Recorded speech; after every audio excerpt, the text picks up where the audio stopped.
Noge ja sakam, Gorska ja svoja, Skopje kaže mi.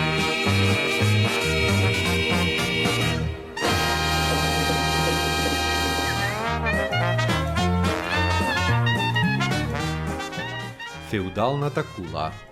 Феудалната кула е единствениот споменик од турскиот период на десната страна од реката Вардар. Според податоците кои ги оставил Салих Асим во неговата публикација Историја на Скопје и неговата околина од 1932 година, се наведува дека освен кулата во центарот на градот постоеле уште една кула во Сарај и Катланово кои се срушени по заминувањето на турците од територијата. Податоците наведуваат дека кулата е подигната некаде во 17-тиот век, а самиот Салих Асим тврди дека е постара повеќе од 200 години и дека кулата припаѓала на фамилијата Кулелиер. Скопската кула била изградена во време кога тој дел од градот било само земјиште за обработка. Оттаму логична е потребата за одбранбен објект кој да бил оригиналниот градител на кулата.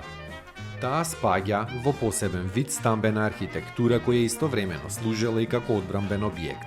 Заради одбранбениот карактер во долната зона има помал број прозорци и посебен вид отвори за пушки.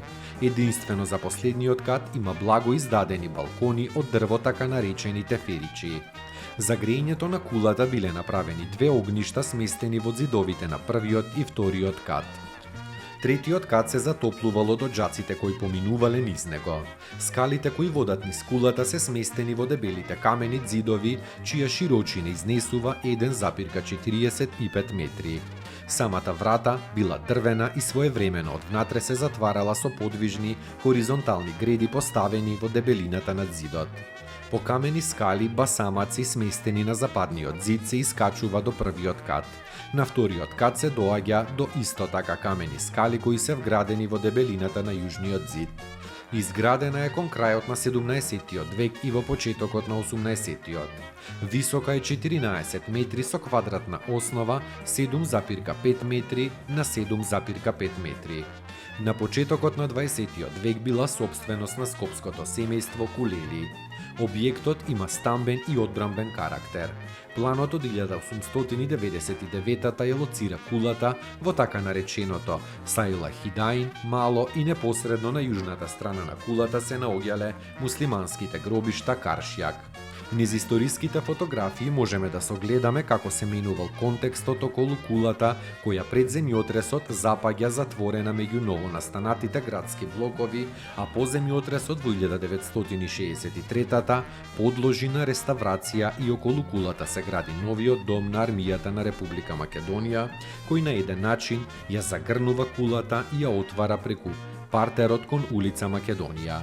Пред земјотресот кулата била напуштена. На авионска снимка од 50 на години се забележува дека веќе кровот недостасува. Во земјотресот кулата трпи голема штета, пошто продолжи на конзерваторско-реставраторски интервенции од страна на Заводот за заштита на спомениците на културата на град Скопје и кулата е вклопена во комплексот на новиот објект, Домот на армијата на Република Македонија, изграден во 1972 година.